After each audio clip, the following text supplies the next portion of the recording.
serviteur Bakoyayas. Nous sommes les messagers des derniers temps.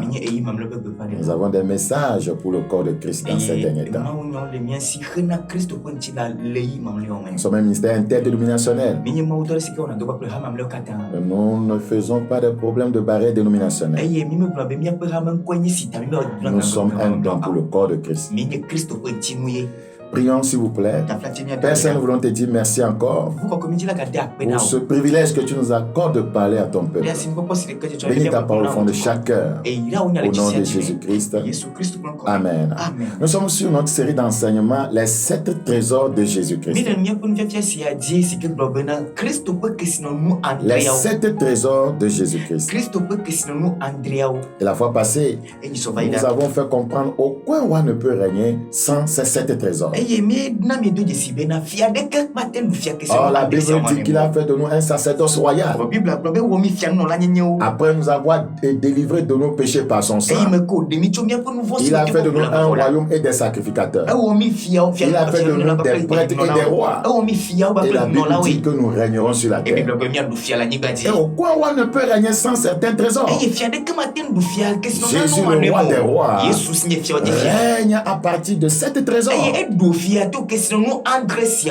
ces trésors, il les a donnés à l'église. Et l'église doit régner par ces 7 trésors. Donc, dans cette série d'enseignements, nous sommes en train de découvrir les 7 trésors, voyez, par lesquels Jésus-Christ règne au travers de son église.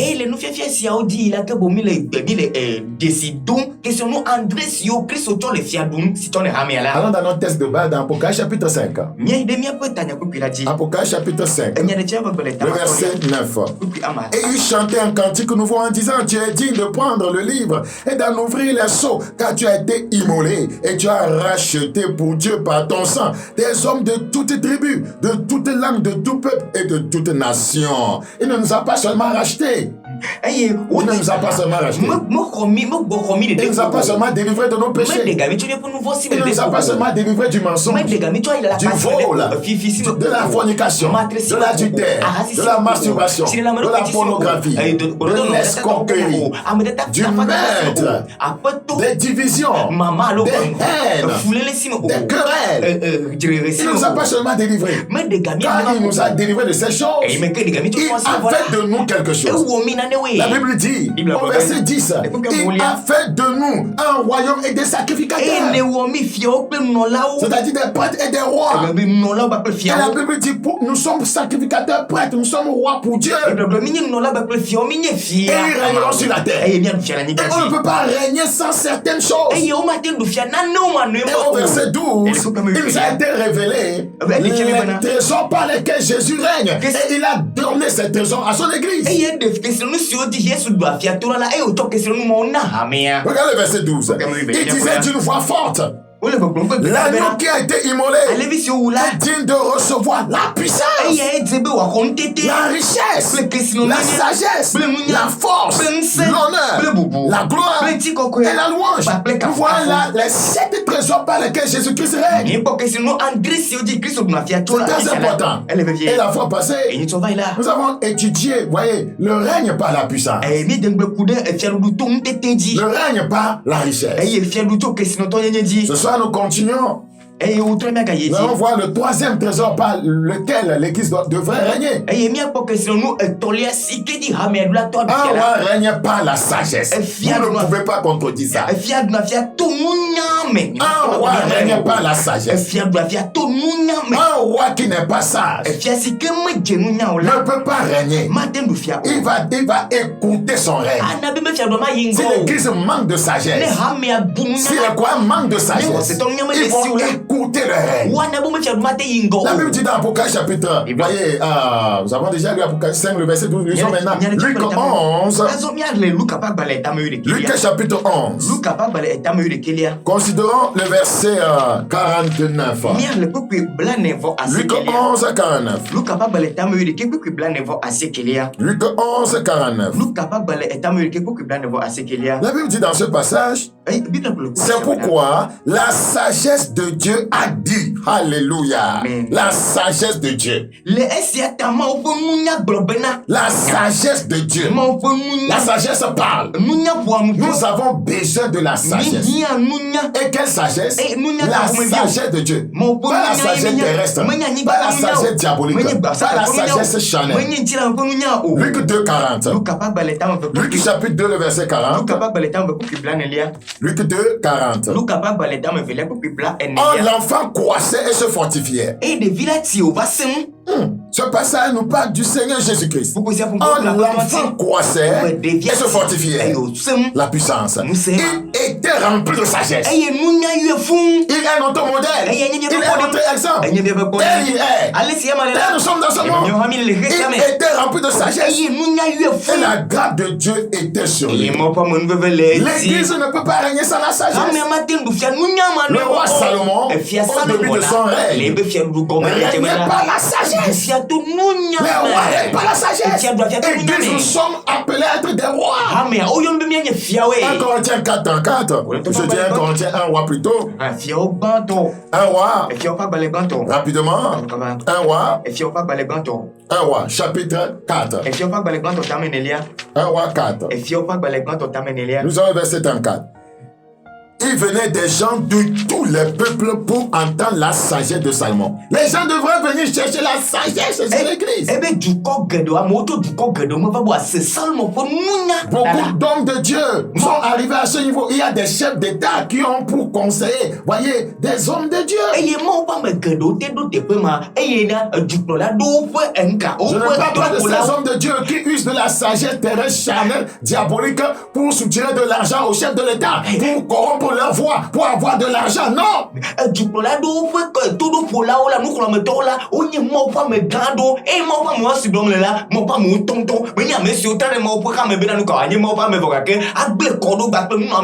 venait des gens de tous les peuples pour entendre la sagesse de Salomon, la sagesse de cet homme de Dieu, la sagesse de ce leader. Amen. Et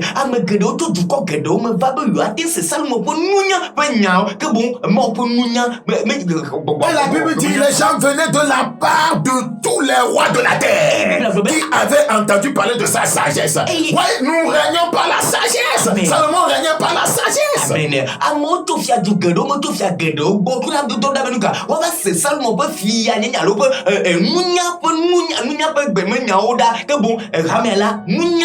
C'est un trésor du royaume. Les enfants de Dieu beaucoup n'ont pas la sagesse. Regardez dans Somme 2. Somme chapitre 2. Somme chapitre 2. Le verset 10. Somme 2, 10. Et maintenant, roi, conduisez-vous avec sagesse, nous les rois. Alléluia. Conduisez-vous avec sagesse. Nous devons nous conduire avec sagesse. L'église doit se conduire avec sagesse.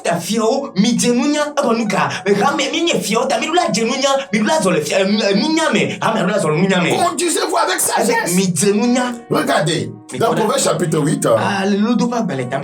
Quel sujet excitant. Proverbe chapitre 8, 12. Proverbe chapitre 8, le verset 12. La Bible dit, moi la sagesse. Alléluia. J'ai pour demeure le discernement. Et je possède la science de la réflexion. C'est ça la sagesse. Moi la sagesse, j'ai pour demeure le discernement. Les gens disent qu'ils sont sages, ils n'ont aucun discernement. Ils n'arrivent pas à distinguer le bien du mal. Les croyants vivent dans la mondanité et disent qu'ils sont sages. Ce n'est pas là la sagesse. Quiconque est sage a le discernement. Il possède la science de la réflexion. Regardez le verset 15. Le verset 15, il dit, par moi. Alléluia. La sagesse dit quoi? Par moi, les rois règnent. Aïe, aïe, aïe, aïe. La sagesse dit par moi, les rois règnent. Et n'oubliez pas, Église. Il a fait d'un royaume et des sacrificateurs. Il a fait de nous des rois. Et Et la sagesse dit, c'est pas moi que le roi règne. Donc nous sommes appelés à régner. Nous ne pouvons pas régner sans le trésor de la sagesse. Par moi les rois règnent. Et les princes ordonnent ce qui est juste. C'est pas la sagesse que nous ordonnons ce qui est juste. C'est pas la sagesse que nous faisons ce qui est juste. Christ est la sagesse infiniment variée de Dieu. Sans Jésus, vous n'aurez pas de sagesse. Quiconque n'a pas Jésus n'a pas de sagesse. Jésus est le fondement de la sagesse. Dans Ephésiens chapitre 3. Ephésiens chapitre 3. Ephésiens chapitre 3. Le verset 10. Ephésiens 3, 10. Afin que les dominations et les autorités dans les lieux célestes connaissent aujourd'hui par l'Église la sagesse infiniment variée de Dieu. C'est par l'Église qu'on connaît la sagesse de Dieu. Donc l'Église règne par la sagesse de Dieu.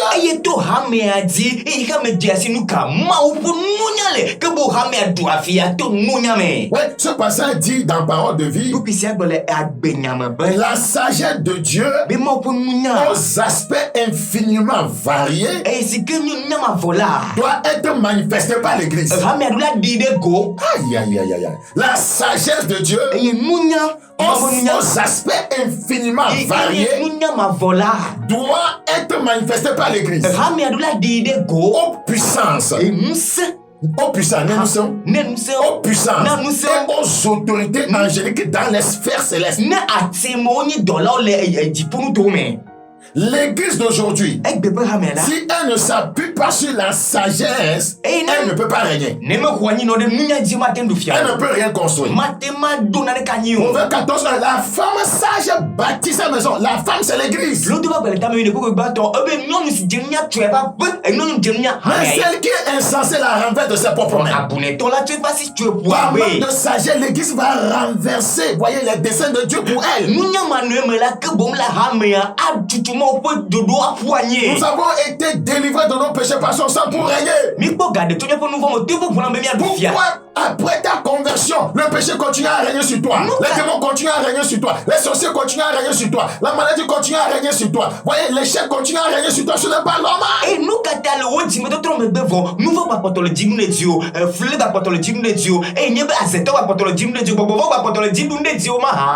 Au lieu d'être une église influente, voyez, nous sommes devenus une église influencée. Ce n'est pas normal.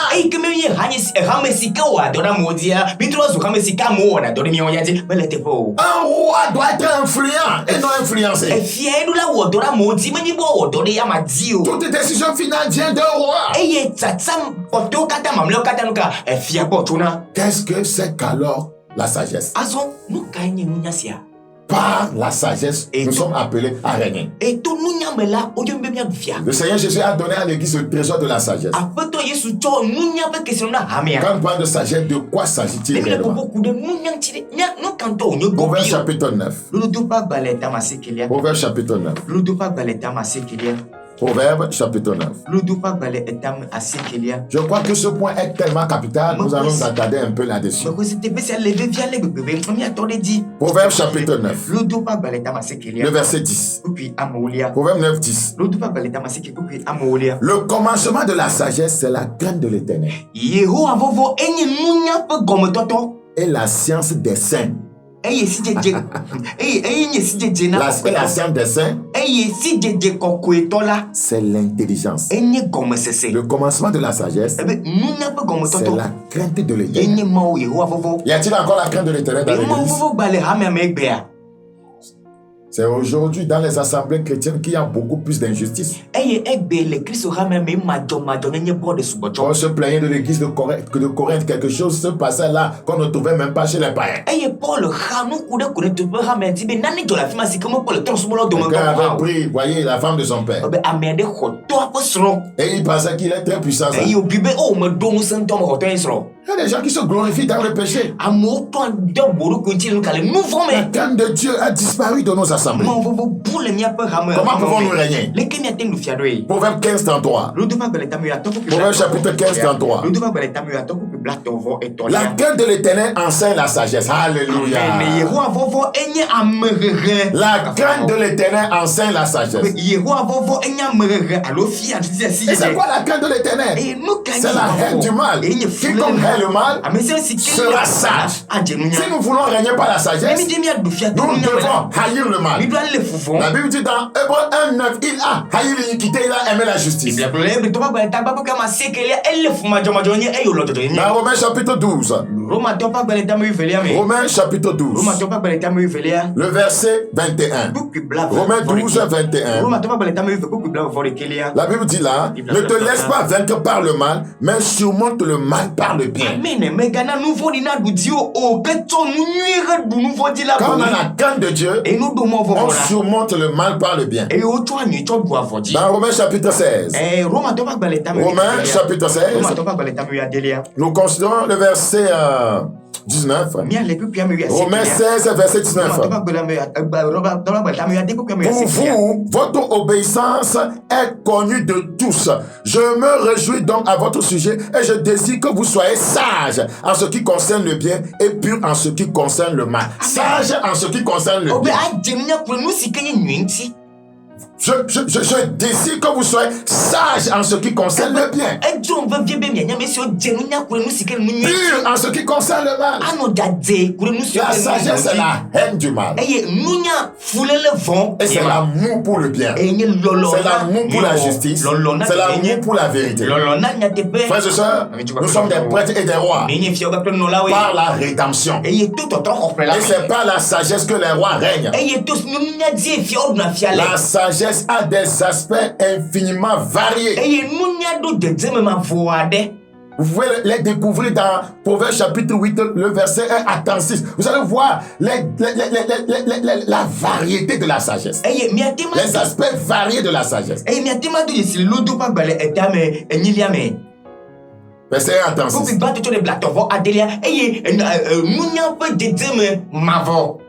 Très important. Quatrième chose, quatrième trésor. Par quoi les rois règnent? Les rois règnent par la force.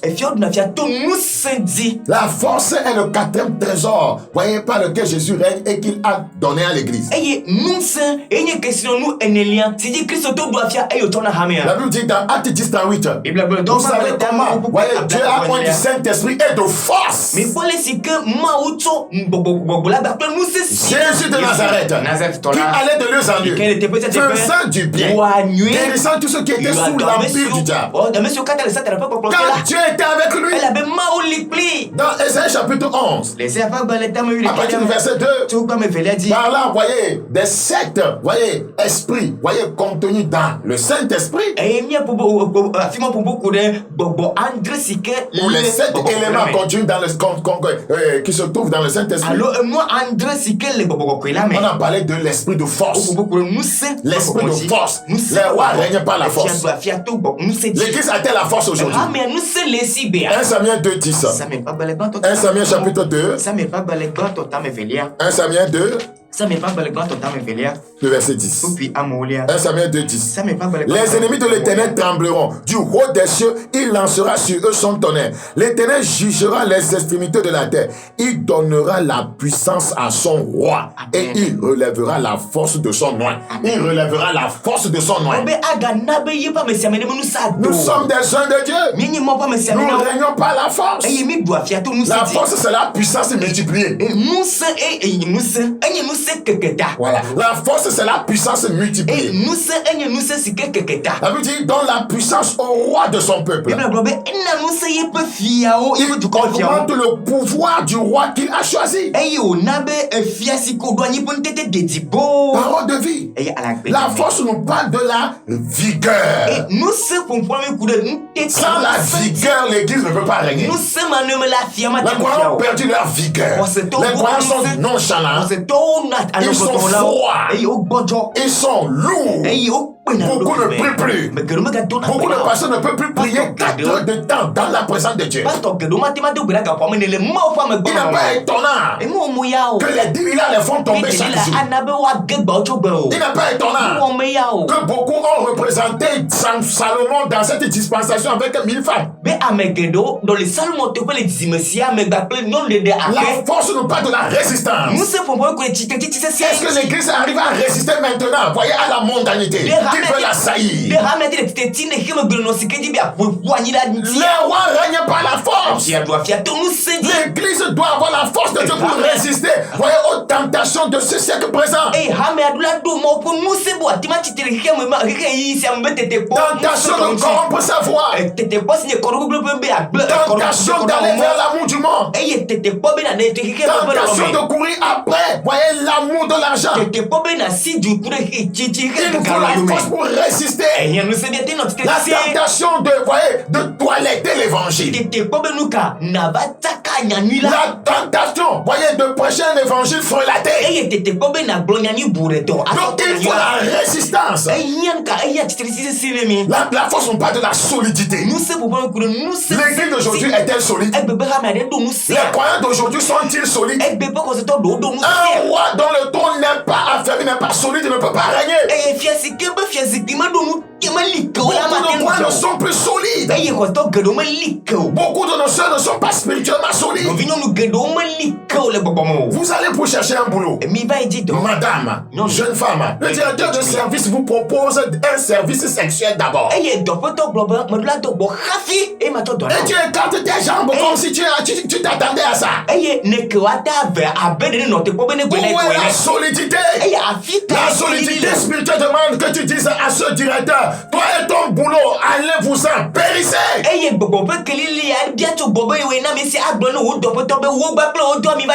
L'église a perdu sa vigueur, sa capacité à faire la volonté de Dieu. Les rois règnent par la force. Nombre chapitre 23. Nombre chapitre 23. Nombre chapitre 23. Le verset 22. Nombre 23, 22.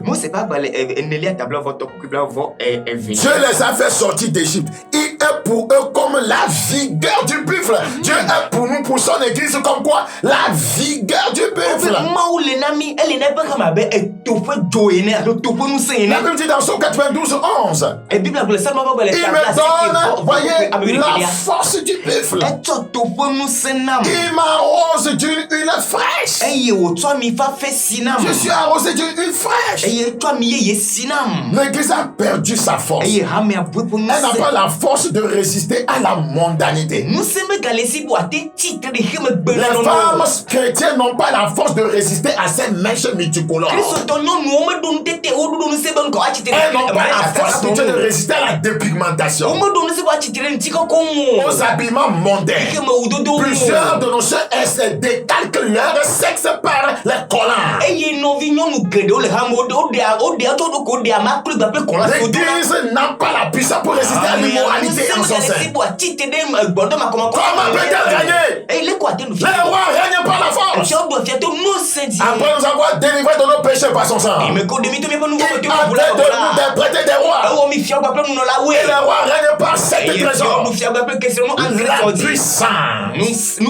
La puissance, la richesse, la sagesse et la force. C'est le 4e, voyez, trésor que nous sommes en train d'étudier. Avant de m'arrêter, là on lit quelques passages bibliques. Isaïe 40. Isaïe chapitre 40. Isaïe chapitre 40. Que Dieu révèle son église. Que Dieu nous ramène sur les sentiers de la, voyez, des trésors, voyez, divins. Isaïe 49. Monte sur une haute montagne, Zion, pour publier la bonne nouvelle. Élève avec force ta voix, Jérusalem, pour publier la bonne nouvelle. Élève ta voix, ne crains point. Dis aux villes de Juda, voici votre Dieu. Aye, Zion ou du nuit kola, liato kokola, ou Yerusalem du nuit kola, ko o bedi sesi, ko bedi, ko edi na megavon o, aye blona du ko, blona yuda du obena, poda miama ou enyesi, poda apeto Yehowa bonakle, nse, aye epe alo adufia, le enu. Le Seigneur dit de monter sur une haute montagne. C'est-à-dire dans sa présence. Vous ne pouvez pas prêcher l'évangile avec force si vous n'êtes pas dans sa présence. L'église qui a quitté la présence de Dieu ne peut pas prêcher un évangile, voyez, non dilué.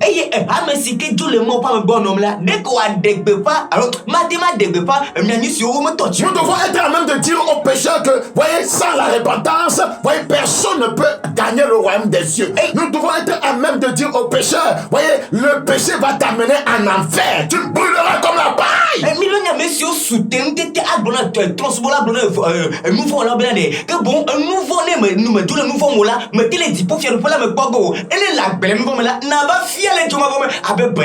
nous faut la force. Il nous faut la force pour élever la voix, pour annoncer l'évangile. Le vrai évangile. L'évangile non dilué. L'évangile qui n'est pas corrompu. L'évangile qui n'est pas frelagué. Ramener les pécheurs à Dieu. L'église doit se réveiller. Les pasteurs doivent se réveiller. Laissez tomber l'amour de l'argent. Laissez tomber les divisions. Enlever les barrières dénominationnelles. Élevez la voix. Annoncez avec force le retour du Seigneur. La voix règne par la force. Michée chapitre 3. Je vais m'arrêter rapidement. Je vais laisser passer avant de m'arrêter. Michée chapitre 3, le verset 8. Mais moi, je suis rempli de force. Alléluia. C'est l'héritage de l'église. Mais moi, l'église, moi, pasteur, moi, fidèle, je suis rempli de force, de l'esprit de l'éternel. Je suis rempli de justice et de vigueur. Pour faire connaître à Jacob son crime. Pour faire connaître au Togolais leur crime. Et à Israël son péché. Il faut la force pour pouvoir annoncer l'évangile. Les rois règnent par la force. Les rois règnent par la force. Que le Seigneur vous bénisse. Ma prière, c'est que Dieu vous accorde la grâce de posséder les 7 trésors de Jésus-Christ. Que Dieu soit avec vous et qu'il vous donne une bonne compréhension. Si je suis allé à venir le vendredi prochain à 21h30, nous allons, voyez, si Dieu le permet, nous allons terminer avec cette série. Nous verrons, voyez, les 3 autres choses par lesquelles, les 3 autres trésors par lesquels les rois règnent. Nos numéros s'affichent en bas de l'écran. Nous sommes en jeûne prière pour un mois. Déjà, demain samedi à 7h30, tu peux passer pour la prière et l'enseignement. Et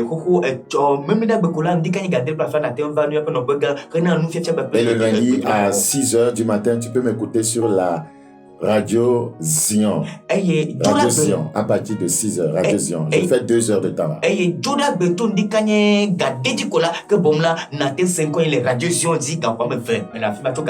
Cherche à posséder les 7 trésors de Jésus-Christ. Aucun roi ne peut régner sans ces trésors. Que Dieu vous bénisse. C'était votre serviteur Bakoya Yas. Portez-vous bien. Au revoir. Bye bye.